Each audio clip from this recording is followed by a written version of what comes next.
18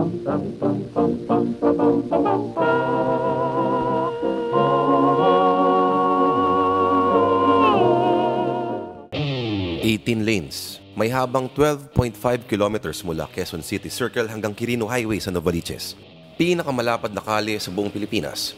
Ito rin ang pinakamadugo.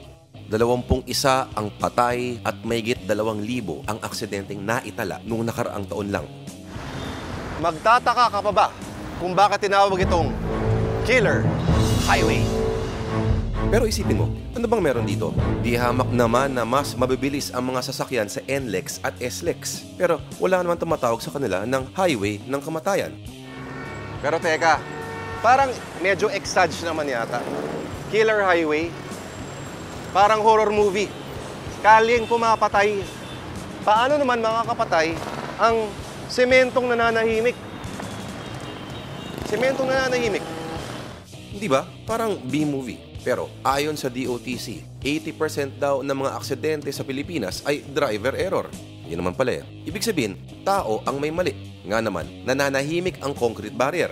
Nananahimik ang poste ng kuryente. Nananahimik ang center island. Hindi sila yung lasing. Paano ba nabibigyan ng lisensya ang mga mokong na ito? At saan kaya sila natutong magmaneho? Sa disyerto? At sino ba ang nagturo sa kanilang mag-drive? Si Satanas? Pero bakit? Commonwealth lang ba ang kali sa Pilipinas? Ano ang meron sa Commonwealth at bakit gano'n na lang ang asal ng mga driver? Hindi kaya meron itong sumpa? Sumpa ng ano? Pero hindi kaya bukod sa mga concrete barrier, baka may mga kakaibang puwersang umiiral dito sa lugar na to. Hindi kaya? Hindi kaya dati ay puro lamang lupa, mga engkanto at iba pang masasamang espiritu ang mga nakatira dito? Hindi kaya nung sinementuhan sila, nagalit?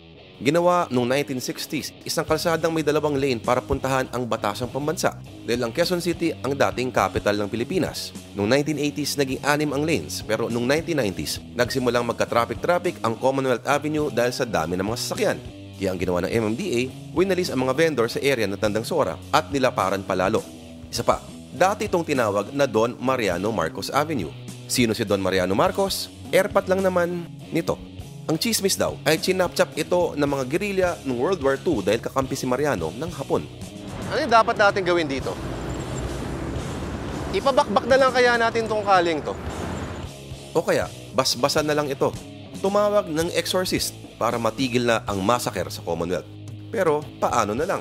Paano ng buhay pag walang thrill para sa mga umokong na to? Alam ko na. Gawin na lang na bagong extreme sport sa Commonwealth. Parang ganito.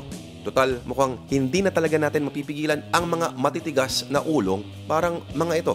Sa ganitong klaseng gawain, bakit kailangan pa natin ng RH bill? Instant population control.